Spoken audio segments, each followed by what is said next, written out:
877-682-7276. Here's Matt Slick. Hey everybody, welcome to the show. It's me, Matt Slick. You're listening to Matt Slick Live. And if you want, you can give me a call. It's easy, 877-207-2276. I want to hear from you. Give me a call.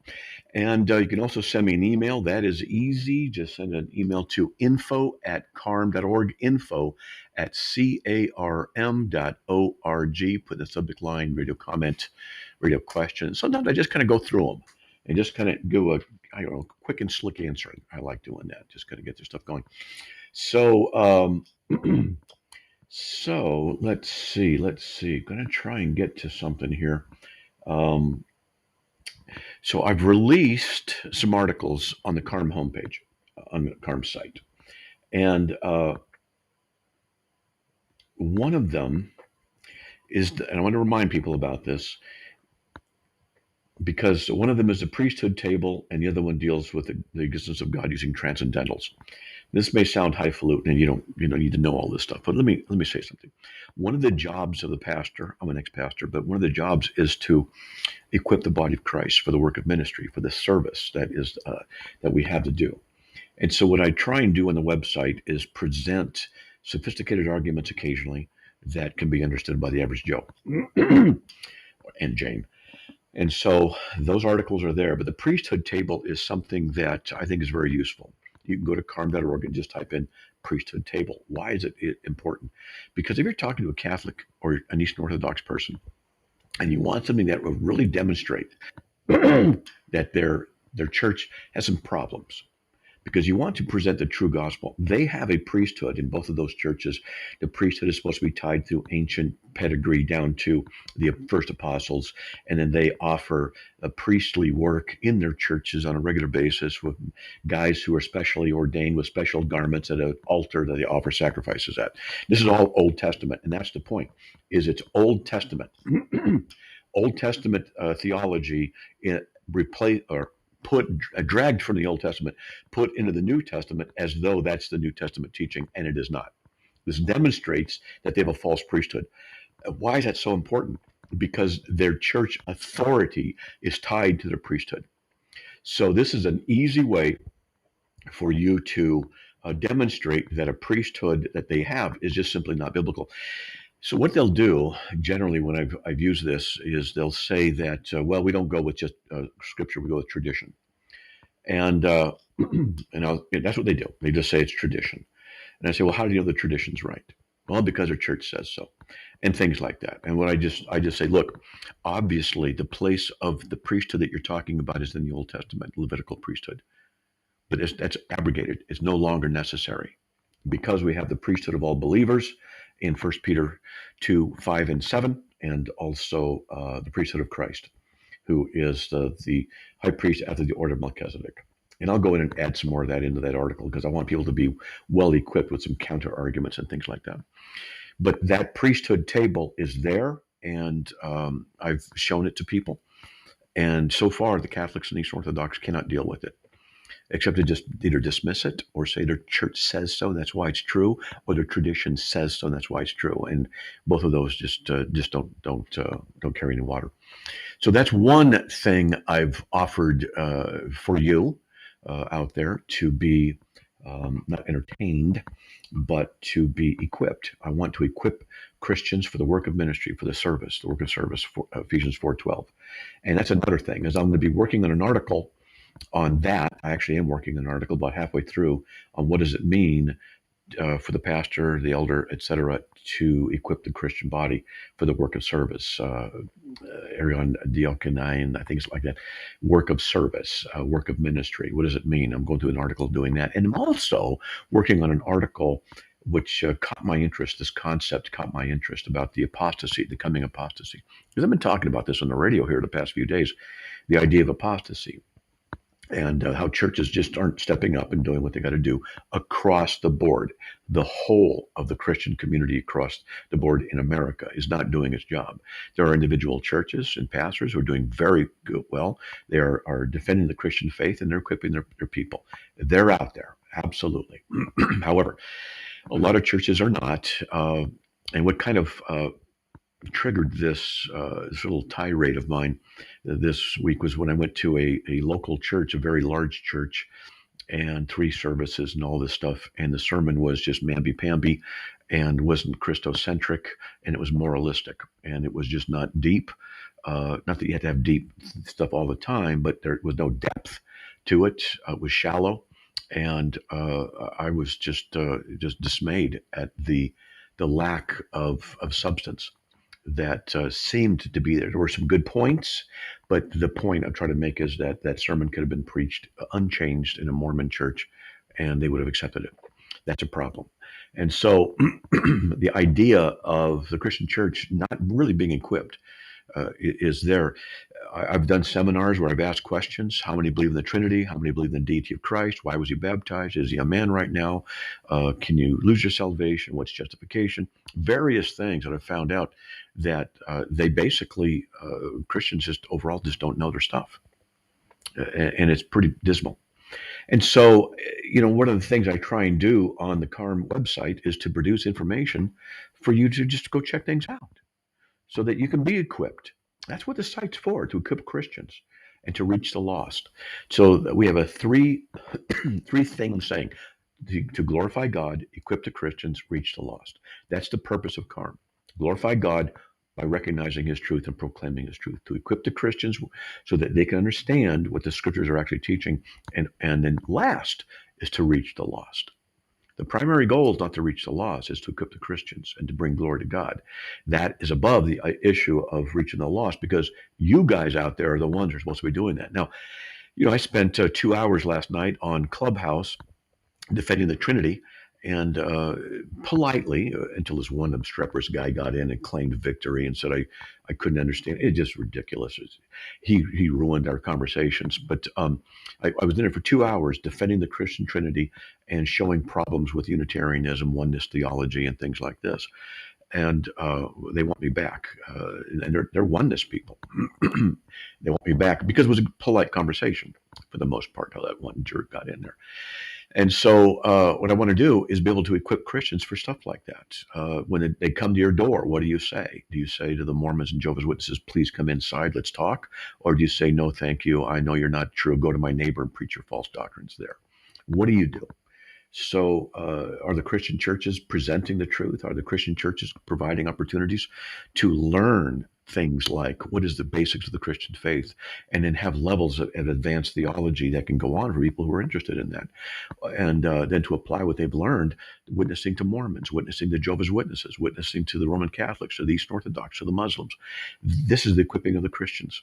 And what I think should be done is a series should be presented at a church where you attend, and you have pages that you continually add into your notebook full of information so that you can have a smattering, an entry level bit of information to be able to know how to handle a lot of stuff.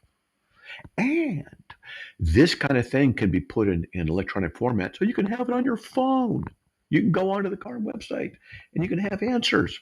And you can, in a classroom setting where you can learn stuff, because the Christians are supposed to be other centered, not self centered.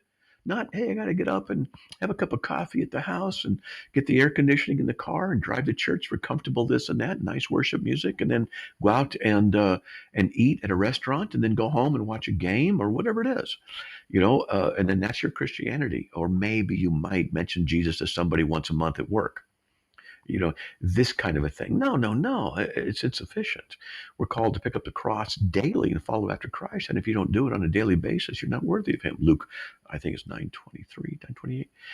And so this is what Jesus calls us to do. So are the Christians doing it across the board? Well, the answer is no. And part of the ramifications of this will be the coming apostasy out of Ephesians chapter 2, which all this stuff is kind of interconnected with me. And the arrival of the Antichrist is coming. So when? I don't know. Is it tomorrow or next year or next decade or next century or next millennium? I don't know. That's up for God to decide. But it does say that there's going to be a falling away, an apostasy. And what that means is the Christian church as a whole is going to fall away and go apostate. So I'm writing an article on what does that mean? What might it mean? So getting through and doing that kind of stuff, and there you go. And that's why the carm.org website exists, carm.org. It's to equip you, to give you information that you need.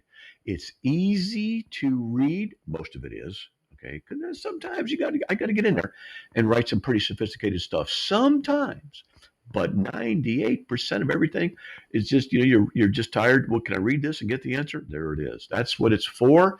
That's how it's designed. And please check it out, carm.org. Okay, let's get to. Let's see. The longest waiting is Mike from Ohio. Mike, welcome. You're on the air. Well, thank you for taking my call, sir. I have a quick question. Well, I'll go with this one first. What is your go-to verse? You when you're kind of feeling down, or what do you live by, or what do you love? What verse resonates with you? I don't have You don't one. have one? No.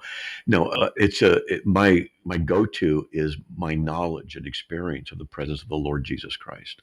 He is the one I go to. Some people like verses. I'm just different, and it doesn't do it for me. I mean, I like just spending time with Him, and praying and seeking Him. I do too. Yeah, that's just me. I always lean back onto Proverbs 3, 5, and 6. Oh, that's good stuff. And I always try to lean on that one. I'm in construction. I'm a daily guy. I meet people, and I trust in the Lord, and with all your heart, lean not on your own understanding, and all your ways acknowledge Him, and He'll make your path straight. My question is as well. There's so many different versions of the Bible. I mean, my mom likes the Living back in the day. There's a New American Standard. I mean, I looked on the Bible app, and there's 57 of them, maybe even there's 70 quite a few. of Yeah, them. I don't know. Yeah, right. Which ones do you like, sir? I like the New American Standard 1995 version. I kind of grew up with it since the 80s, and I've just never looked back. I like it, and though there are more modern translations, it's fine. There's a 2020 version as well, but I don't know. I just You like the 95? Yeah, that's just me. Yeah, And but I can tell you why there's so many versions if you're interested. It's up to you. Yes, I am. Sure. So the example I use is a Spanish phrase, "I'm hungry," which is in Spanish, "Yo tengo hambre." Now, the literal translation is "Yo tengo," which is I have, hambre, hunger. So what it's literally saying is I have hunger. Excuse me. That's a literal translation.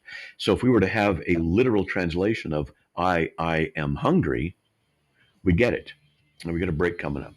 And what we'll do, I'll play off of this, and then I'll play with it a little bit and show you what translations do in light of that. Okay, so hold on. Can I listen to you off here? You can if you want. Sure, it's up to you. Okay? Yeah. All right, brother. Thank you. All right. God bless. Bye-bye. Hey, folks, we'll be right back after these messages. Please stay tuned. We'll talk to Jermaine after we talk about these Bible version stuff. Be right back. A family treasure, a man of God, has gone on to be with his eternal family in heaven. Thank you, Dr. Dobson. This is True Commentary with Stu Epperson, author and host of Truth Talk Live. Author, speaker, radio host, and mighty man of God, Dr. James Dobson has gone on to heaven. You may remember his many books, Dare to Discipline, Love Must Be Tough, all kinds of books on marriage and family and raising kids in the fear of the Lord. So many of us, including my family, have been eternally impacted by this man of God's contribution. Thank you, Dr. Dobson, for putting God first and then putting family above all else. In a day and age of compromise, Dr. Dobson stood for what was right and fought for the family. Thank God for Dr. James Dobson. Join Stu on radio, social media, and his daily Truth Talk Live podcast. Learn more at truthnetwork.com.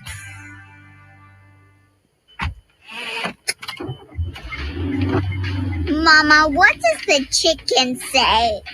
Chicken. Oh, okay. And wolf? Oh, a wolf. Oh! What about the tiny dog? Cat? Owl? Dolphin? What does the turkey say? Whale? Whale sound. Do the giraffe? Giraffe, really? Oh, okay. Giraffe. Giraffe. You're not going to get it all right. Just make sure you nail the big stuff, like making sure your kids are buckled correctly in the right seat for their age and size. Get it right. Visit NHTSA.gov/the right seat. Brought to you by the National Highway Traffic Safety Administration and the Ad Council. A family treasure, a man of God, has gone on to be with his eternal family in heaven. Thank you, Dr. Dobson. This is True Commentary with Stu Epperson, author and host of Truth Talk Live. Author, speaker, radio host, and mighty man of God, Dr. James Dobson has gone on to heaven. You may remember his many books, Dare to Discipline, Love Must Be Tough, all kinds of books on marriage and family and raising kids in the fear of the Lord. So many of us, including my family, have been eternally impacted by this man of God's contribution. Thank you, Dr. Dobson, for putting God first and then putting family above all else. In a day and age of compromise, Dr. Dobson stood for what was right and fought for the family. Thank God for Dr. James Dobson. Join Stu on radio, social media, and his daily Truth Talk Live podcast. Learn more at truthnetwork.com. It's Matt Slick Live, taking your calls at 877-207-2276. Here's Matt Slick. Hi, everybody, welcome back to the show. It's me, Matt Slick. If you want to give me a call, the number is 877-207-2276. All right, so to continue on with the previous caller's question, as I use the example, yo tengo hambre, in Spanish, I have hunger. That's the literal translation. So an NASB, for example, wouldn't translate that word, just using this as an example, Spanish to English. It would say something like, I have hunger. That'd be more literal translation, not I have hunger, but I have hunger. Now, the NIV might say something like, I'm hungry. And a paraphrase might say, I'm starving. And so all of those are sufficient and accurate for the intention of what's going on. The thing about the Greek language is that it's a little complicated. It's an understatement. And you can say things the way we can't do it in in English, excuse me. So, agathos anthropos, for example, in Greek. Ha is the word the, agathos is the word good, and anthropos is the word man. So literally it'd be the good man. Ha, agathos, anthropos. The endings match in Greek. Those endings are what we call, in declension, we call it masculine nominative.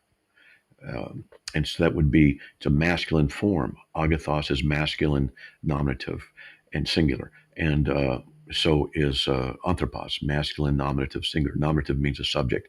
The reason I'm saying this, I'm not trying to confuse you, is that in Greek, you can actually say the good man, but you can also say the good without the word man being there, implying it's a man, because the ending of the word good has gender and number included in the word.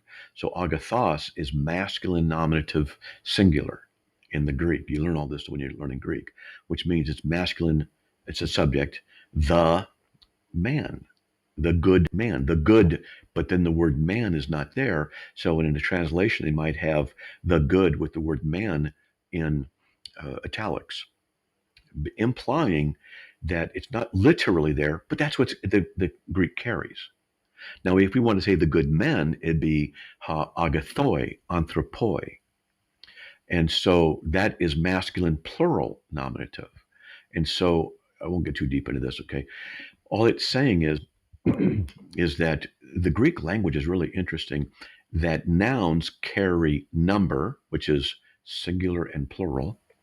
It carries gender, masculine, feminine, or neuter, and it carries case, nominative, genitive, dative, accusative, vocative. Nominative is the subject, genitive, so it's possession, like that is the dog of that man. And so the dog of, it's a genitive. Okay, I'm sorry for hurting your heads. And so the point is that Greek is a powerful language, and you can translate things very literally or meaningfully or paraphrased, depending on what the intention of that translation is. And so you can have some long sentences in Greek, and because this kind of thing happens, you can get some very precise translations literally, but you can also get some very precise translations in the overall meaning. So a literal translation of "yo tengo hambre" is I have hunger, but it's like saying I'm hungry. And an NIV might just say I'm hungry. That's all it is. And so an ESV or an NASB might say I have hunger. So that's all that's going on. And that's why there's different translations, because they address the issue of translation differently. And one last thing before I get on to the caller, Jermaine. I remember a really interesting situation in seminary where we had a translator come in and talked about one of the instances of a translation problem they had with a particular tribe in a jungle setting. And they weren't, they had modern accoutrements. They had modern mirrors and pans and swords, or daggers, I should say, knives. They were in contact with a lot of modernity and had been modernized to some degree. And they didn't have a written language, and they were translating the language. And it came to the place where it said, where Jesus says, "Build your house on the rock, not on the sand," because you don't want it to be immovable. You want it to be immovable, excuse me. And in that culture at that time, if you built a house on a rock, it would be swept away during the flood season because the rocks were flat. And so you couldn't anchor anything into a rock. But the way they would anchor their homes was to take bamboo poles and or wood poles, I'm not sure which, and they would drive them down into the sand, 10 feet. And then they would build their houses on that firm foundation of the sand. Well, what do you do when you're translating? Do you translate literally, which would confuse them, or do you translate dynamically, which would then get the meaning? And so they decided to translate dynamically and say, "Build your house on the foundation of the strong sand," because that's the only way that culture would understand what it meant. And he said what they did was they put a note explaining the cultural difference, a paragraph that explained everything so that the reader in that language would understand, oh, the original says this, but we get the concept. This is part of the issues of dynamic translation. We just lost Jermaine. So sorry about that, Jermaine. I know he'll probably call back later. So anyway, all that information, you see. He was going to ask about the Council of Trent. And we could talk about the Council of Trent. We could talk about all kinds of stuff. I have nobody waiting right now. If you want to give me a call, it's easy. 877-207-2276. A lot of information. Now, I want to ask you, listeners, for something, and that is your support. So let me tell you what's happening in the internet world. The arrival of AI, where you just go to ChatGPT or Perplexity or Grok, or Gemini, and you ask a question, it's here. And these things are very useful, very powerful.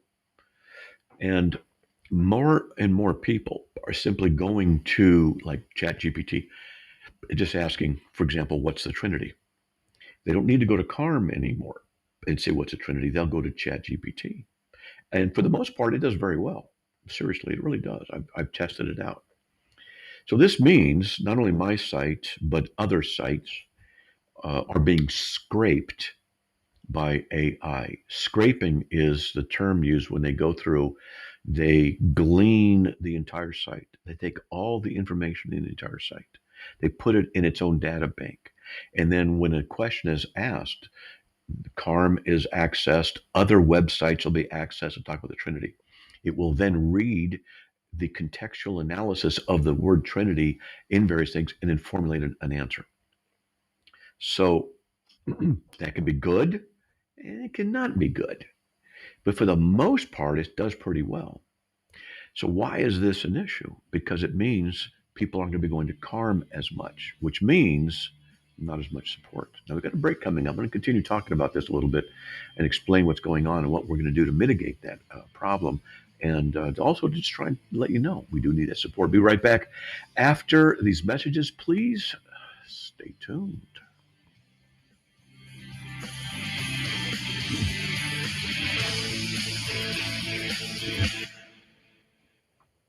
My husband, Alex Hussey, was hit by an IED in Afghanistan.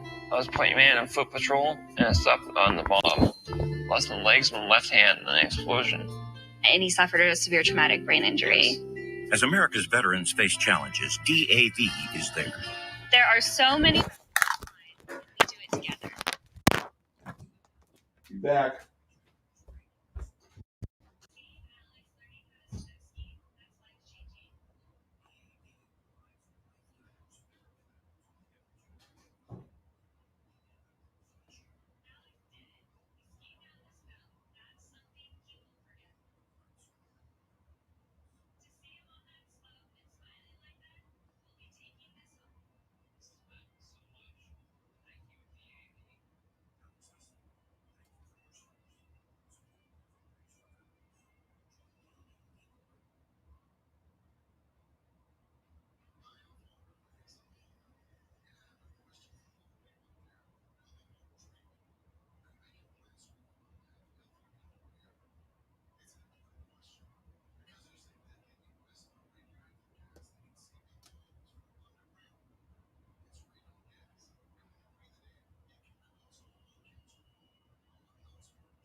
Public service announcement is brought to you by the EPA, who does not endorse this particular builder or any other commercial enterprise. There are places with people in this world that are without any hope. That is, until Mercy Ships arrives. Mercy Ships is a place restoring sight to the blind, healing to the deformed, acceptance and help to the outcast, and love to the brokenhearted. And many times you can almost see the life coming back into them. Can't beat that. Mercy Ships is the largest floating civilian hospital in the world, staffed with some of the most skilled volunteer medical professionals and crew. Mercy Ships brings hope, healing, and love to the lost and forgotten in the world. To learn more, go to Mercy Ships. It's Matt Slick Live, taking your calls at 877-207-2276. Here's Matt Slick. All right, everybody, welcome back to the show. If you want to give me a call, you can, 877-207-2276. A lot of stuff's been happening in the past couple of minutes, and so I actually forgot what I was talking about before the break. I know I was on a roll, so maybe someone can type it in. You were talking about this because we're talking about ChatGPT, and somebody told me there's a case where someone ended his own life based on something out of ChatGPT. And so I asked for that article. It kind of threw me there for a little bit, so I wanted to check it out. But at any rate, so there we go. And what was I talking about? I can't remember. You know, that happens when you get older. It's all right. So thanks for that link, Laura. Appreciate it. Got it. We got a caller coming in. If you want to give me a call, the number is 877-207-2276. And you can also email me at info@carm.org, info@carm.org. Now, remember what I was talking about was web scraping, what the AIs do. And so what this means is that people will frequent the Christian websites less and less. Well, long story short, in order for us to stay afloat and pay the missionaries, etc., who were doing this work, the same kind of work of equipping in other countries, we need that support. And that's why I'm letting you know that please consider supporting us. We do need it, and I'm going to be putting a newsletter out about that. And if you'd be so kind as to support us at $10 a month, all you got to do is go to carm.org, carm.org/donate. Now, everything you need is right there. And we also need this to help finish the new website that is there. We've begun testing the early version, the beta alpha version, I think it is, and adding articles to it, and then it'll be wiped out, and then they can do a new import from the live site. But it's up and running in a secure location, and a few of us are being able to go in there and check it out. And man, is it fast! It is so good. It's going to have so many good features to it that we have a very talented programmer who has literally learned stuff as it's released. AI is going so fast that he'll say, this new feature came out in AI with this whatever, and he learned it. And so then he's implementing it. Goes, this is only 3 weeks old that they can do this now, and he goes, now it's in Carm, the new Carm site. So there you go. We're going to be presenting a lot of information, and the technology will be there before. What happened to the callers? We just had 2 callers coming in and it just went blank. Interesting. So, both of them did. I wonder if there's a problem. I don't know. Maybe that's interesting. Could be a coincidence. So, at any rate, the thing is that in order for us to stay afloat, we do, and have the radio stay on the air, we need your support. Simple. Okay, simple. Just go to carm.org/donate. $10 a month is what we ask. We're trying to get 1,000 people, and obviously it'll be $10,000 a month, and that's what we need in order to keep the lights on, have the website there, pay the developers, pay the missionaries, my salary. Otherwise I got to get a job. Even at my age of 68, I'll have to get another job. And I'm not complaining. It's just what it is. I can be a security guard someplace, and then maybe I can witness on my job without getting too much trouble. So anyway, this kind of stuff. All right, there you go. I'm going to do now just get to some of the callers, and no, not callers. Sorry, callers. Some of the emails. I got some emails here. I'm just going to go through them. Let's see. Get into this one right here. Let's go to this one here. Let's see. Oh, this is a long one. Lives in Oklahoma. There are many Oneness Pentecostals out there. Ooh, interesting. There are a couple of things on the website which were incorrect, at least concerning the Oneness Pentecostals, which I personally know. For one, it was stated on the website, I guess it's Carm, that men dress up with their ties. This is not true. The ones that I've seen, they generally would, but I know that things are changing, that these articles were written many years ago. The men do wear dress shirts and slacks, but never ties. Interesting. They do not wear jewelry. Okay, they only wear long sleeves. No makeup. Ones who are truly saved. All right, just little things like that. The men are all... Yeah, this is a great comment. The men all part their hair on a dorky in a dorky side part. That's awesome. That is so good. The men all part their hair in a dorky side part. Then it cracks me up. I love stuff like that. Sorry, folks, but it's awesome. I can't help it. Dorky side part. I was watching my wife. I'm sorry, man.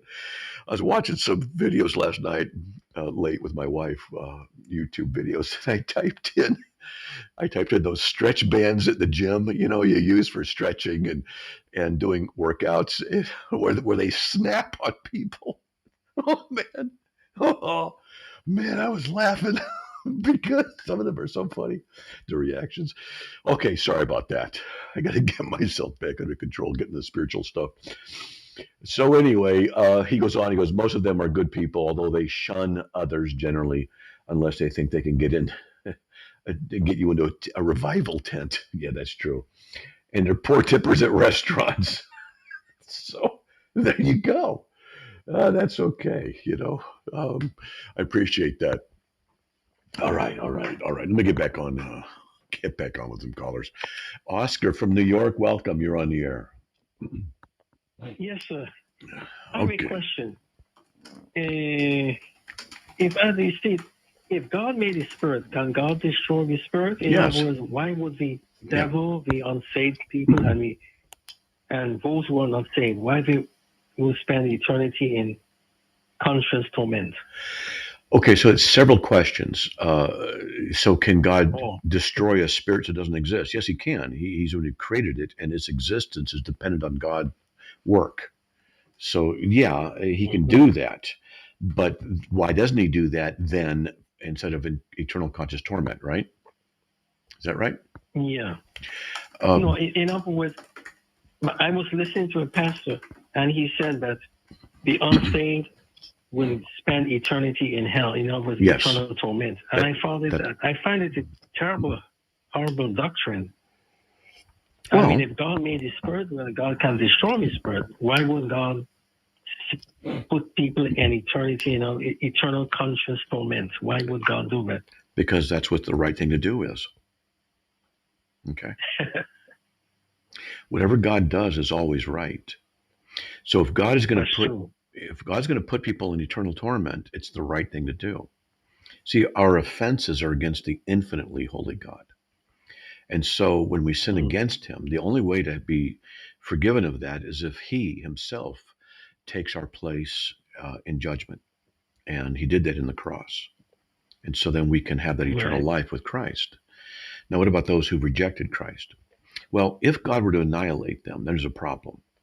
In the Bible, punishment is always experienced. Always experienced. So if I were to punish my daughter, for example, when she was young, I'd say, go to your room and you can't come out for an hour, no TV, whatever. She has to experience that punishment for a period of time. All right.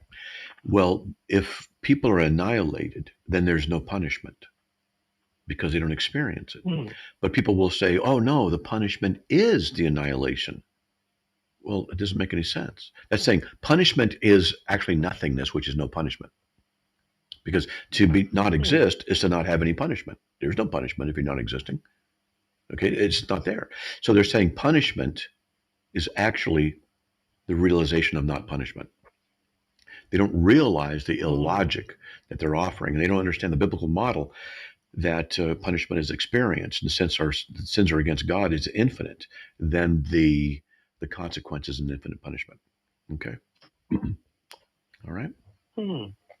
Yeah, okay. Thank you very much. Okay. Bye-bye. You're welcome. God bless. All right. So along those lines, I might as well just use as a segue to get into soul sleep and some other things related to annihilationism. Because, we got a break coming up, so I'll do that afterwards, but I'll start it now. A lot of annihilationists, it's gaining popularity, unfortunately. People don't like the idea of eternal conscious torment, ECT. They say that it's more loving for God to annihilate them. Well, what they're doing is they're subjecting God to their personal preferences and saying, this is what God will be, because I decided, because that's too terrible, that's too bad. And so therefore God will do what I think is right. And so they uphold annihilationism and some other things. So there's a break, and what I'm going to do is when I get back, I'll talk about soul sleep as it relates to annihilationism and why it's problematic. All right, please stay tuned, and if you want to give me a call, the number is 877-207-2276. Be right back. A family treasure, a man of God, has gone on to be with his eternal family in heaven. Thank you, Dr. Dobson. This is True Commentary with Stu Epperson, author and host of Truth Talk Live. Author, speaker, radio host, and mighty man of God, Dr. James Dobson has gone on to heaven. You may remember his many books, Dare to Discipline, Love Must Be Tough, all kinds of books on marriage and family and raising kids in the fear of the Lord. So many of us, including my family, have been eternally impacted by this man of God's contribution. Thank you, Dr. Dobson, for putting God first and then putting family above all else. In a day and age of compromise, Dr. Dobson stood for what was right and fought for the family. Thank God for Dr. James Dobson. Join Stu on radio, social media, and his daily Truth Talk Live podcast. Learn more at truthnetwork.com. Here are the contest rules for the Truth Network. Prizes won are not transferable, redeemable for cash, or exchangeable for any other prize. All prizes must be redeemed from the station within 30 days of winning. Only one prize per household from any station of Truth Broadcasting within any 30-day period. The rest of our contest rules are listed under the About Us link at our website, truthnetwork.com. Thanks for playing and listening to the Truth Network. A family treasure, a man of God, has gone on to be with his eternal family in heaven. Thank you, Dr. Dobson. This is True Commentary with Stu Epperson, author and host of Truth Talk Live. Author, speaker, radio host, and mighty man of God, Dr. James Dobson has gone on to heaven. You may remember his many books, Dare to Discipline, Love Must Be Tough, all kinds of books on marriage and family and raising kids in the fear of the Lord. So many of us, including my family, have been eternally impacted by this man of God's contribution. Thank you, Dr. Dobson, for putting God first and then putting family above all else. In a day and age of compromise, Dr. Dobson stood for what was right and fought for the family. Thank God for Dr. James Dobson. Join Stu on radio, social media, and his daily Truth Talk Live podcast. Learn more at truthnetwork.com.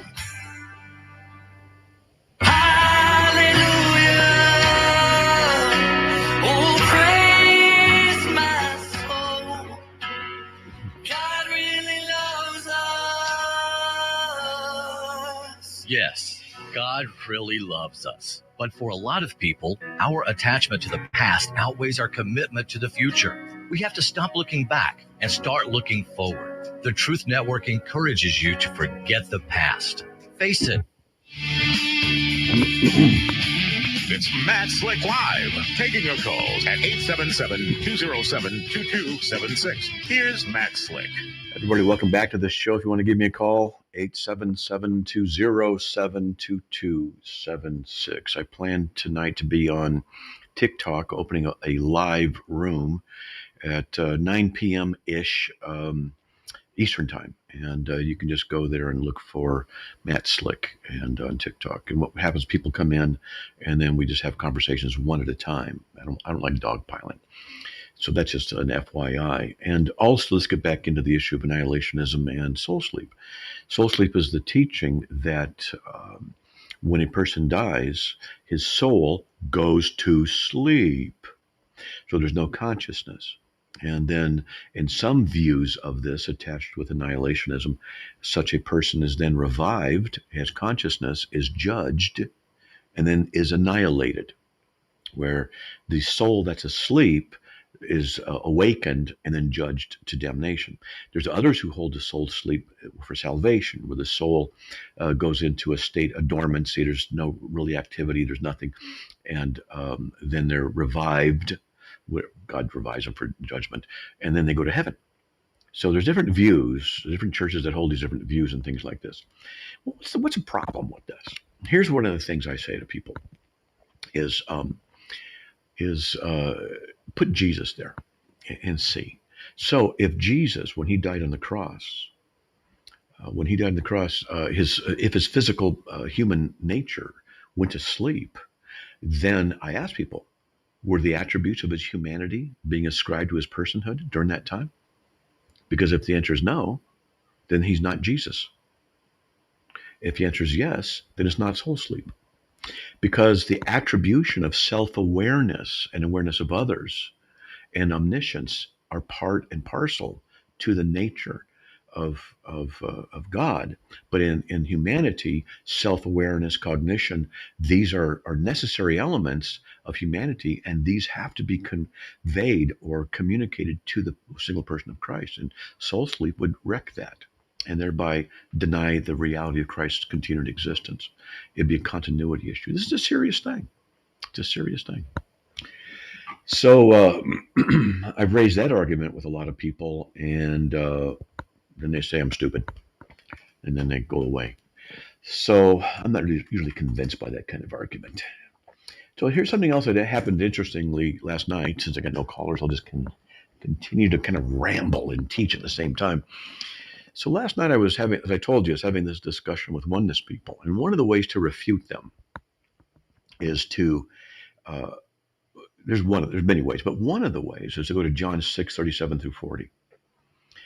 And John 6:37 through 40, and talk about the person of Christ. Now I did this last night to a guy, and I'm going to tell you how it went. It was very interesting, because in oneness theology, Jesus is the Father. He's not separate from the Father. He is the Father. But in Luke 22:42, when Jesus says, not my will, but your will be done, speaking to the Father, it's actually the physical talking to the spiritual. Okay, that's what it is. So that's called Nestorianism, and I'll get into that. So I went to John 6:37, and I said, let me ask you questions here. I said to this guy. Finally, he's arrogant. But I said, can you tell me which nature is speaking? John 6:37, all that the Father gives me. So the Father, who's that? That's Jesus in the pre-existence. That's the Spirit. He goes, yes. Gives me. Who's that? That's the flesh nature speaking. So who's speaking here? All that the Father gives me. That's the human nature speaking. Will come to me. That the divine nature speaking, or the human nature? Will it come to me? Who's the me? Is it the human nature, or is it the divine nature? And that's speaking. Okay. And he went back and forth. And I said, the one who comes to me, that's the human nature or the divine nature? He goes, that's the divine. Now I will not cast out. That's a divine I. For I've come down from heaven. That's the divine. That's the spirit, right? He says, yes, not to do my own will. Well, that's the flesh will. Now it's the flesh speaking. So literally it's like this. I have come down from heaven. That's the spirit speaking. And then it switches to the flesh speaking, not to do my own will. Okay. And then, but to the will of him who sent me. The will of him, that's still who sent me, that's the flesh speaking. So this is the will of him who sent me. That's the flesh speaking, the human nature speaking. That of all that he's given me, now who's that? Because is it the divine that gave to the divine, or is it the divine giving to the human nature? He says, I will raise it up. Well, who's that? Who's going to do the resurrection? Is it the human nature, the divine nature? And you can see how this becomes very problematic when we start looking at this, saying, well, which one is speaking? Which nature is speaking? Now, why is this so problematic? Well, for one, it's ludicrous. What you have is alternating persons speaking. Now, when I said this to this guy last night, he said, no, it's not persons. It's one person. Jesus is one person with two natures. And I said, you can understand something. When we define personhood by the ability of, we recognize the characteristics of personhood, saying you and yours and me and mine, having a will, can think and speak. So what you're doing is you're saying that there are two persons. He goes, no, there's just one person. I said, you're not listening to me.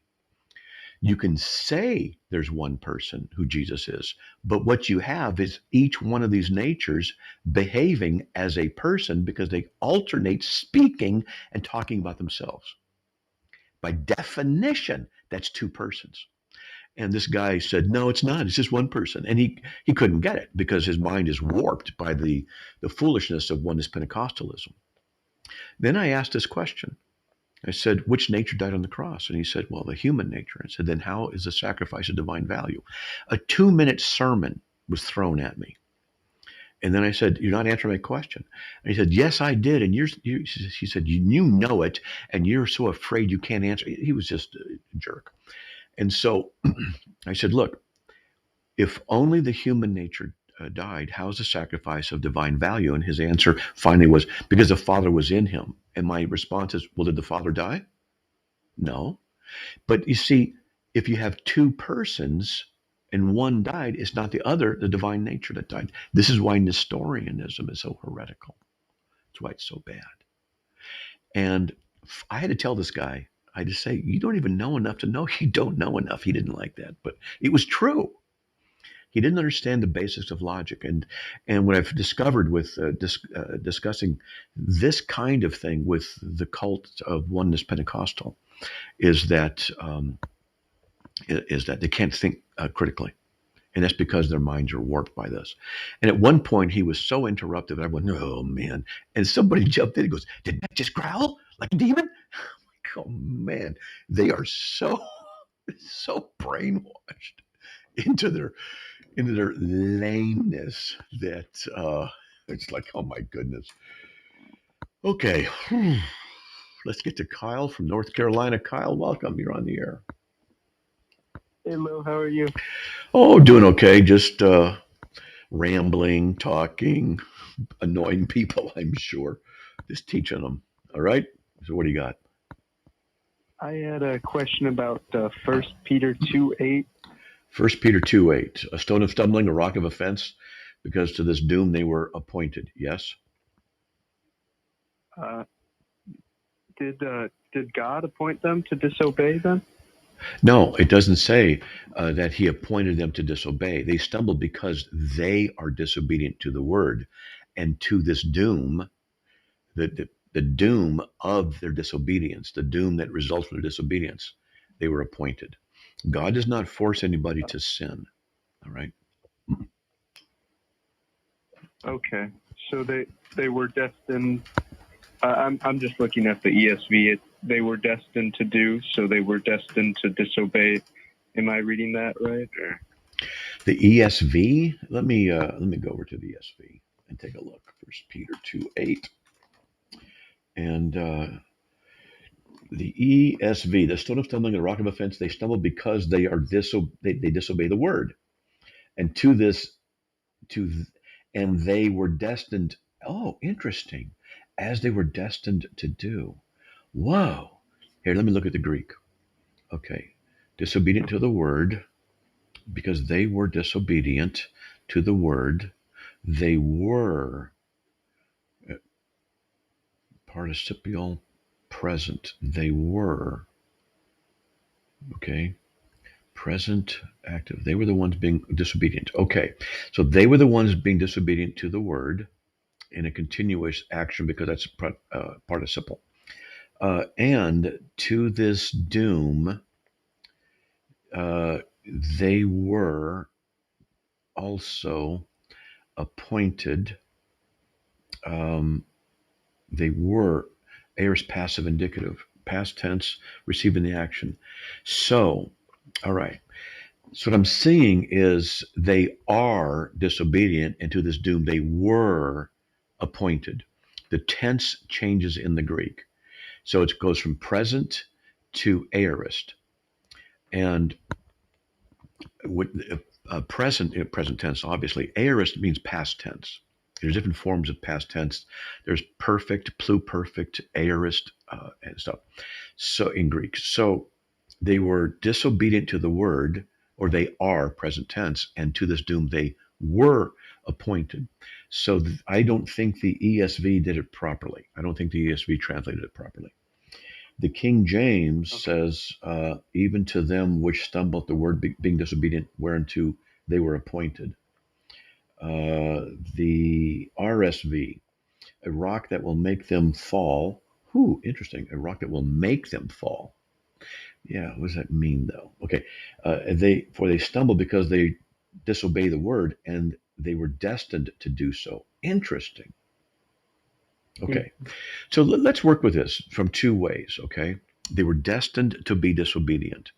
If that's the case, and there's I've been gone from word translations, to which they were also consigned. LEB, CSB, this way the word, they were also destined for this. Ooh, this is really interesting. You really got me thinking about this. Okay. Oh, I've been thinking about this verse for a while. Yeah. Okay. So we only have a little bit of time.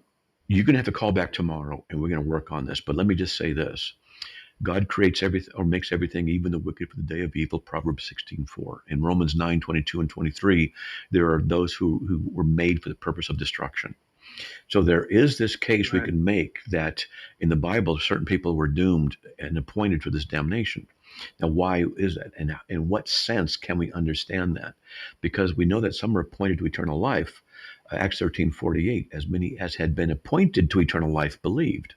So they believe because they're appointed to that. And to this doom of the disobedience and the consequence, they were appointed to do that. Well, we can say that this is the case by what's called the ultimate, proximate, and efficient causation. Now, I'm not trying to snow you with all this stuff, but we're out of time. I don't have time to get into it. Call back tomorrow, and we'll go through these things, and I'll explain stuff, because the answer lies in that kind of thing, culpability of causation. Okay? We just have to do it that way. Okay, buddy? Right. So call back tomorrow. Thank you very much. Yeah, you're welcome. Right. You're welcome very much. All right, brother. God bless. That was really a good question. And when I looked at the Greek, I was like, ooh, interesting. So now I'm going to do some more study, and hopefully he'll call back tomorrow. May the Lord bless you, and by his grace, we'll be back on the air tomorrow. I'll not be on this coming Monday, holiday, but I will be on, Lord willing, tomorrow night. May the Lord bless you. And look for me on TikTok tonight around 9 p.m. Eastern time. God bless.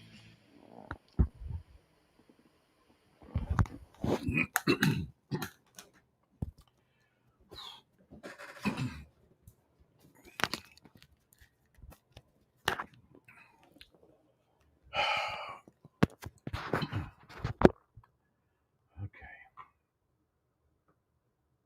Come on. There we go.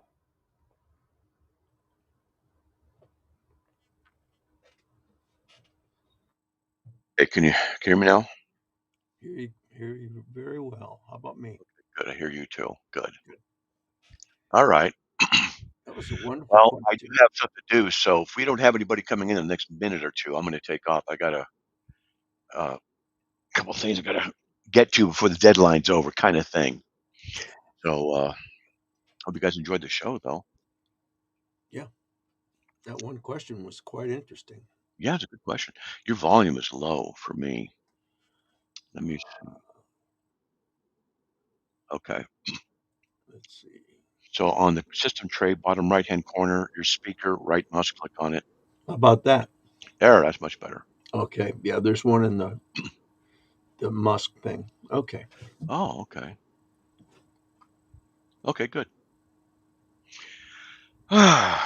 Okay. Well, good.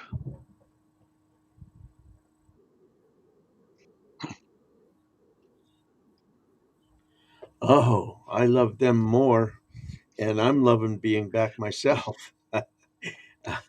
Yeah, I had some brushes with eternity, and kind of resets your paradigm as you look at life. Yeah.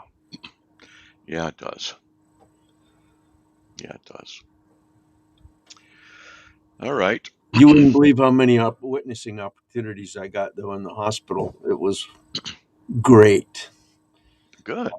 There was a lot of doors opened, and there was a lot of people there that were very uplifting and strong Christians, too, that treated me. So it worked both ways. And hopefully the opportunities that I took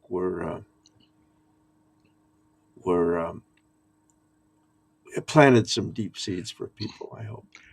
Well, praise God. You know, that's all we can do is say praise God, and that's it. Yep. Yeah. Yep. My one ICU doctor, one of the times I crashed, he says, "I thought I lost you last night."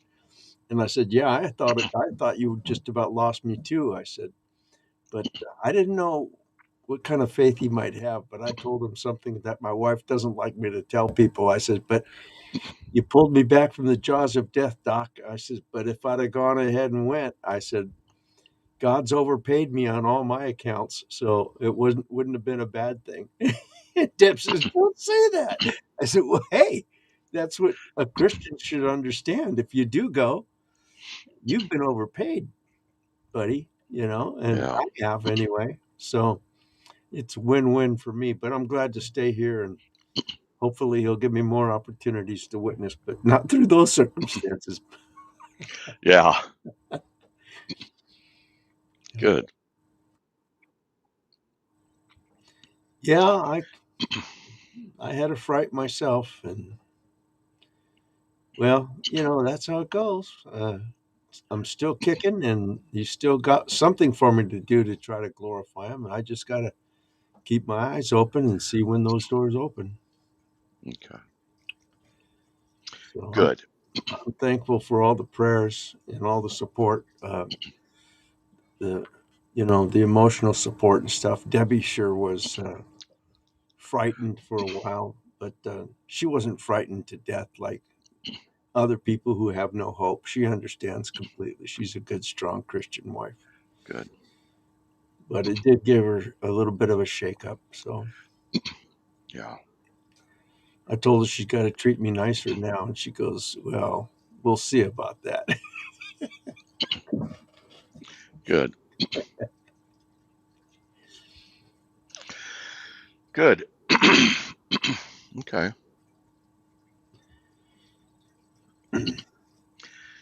All right.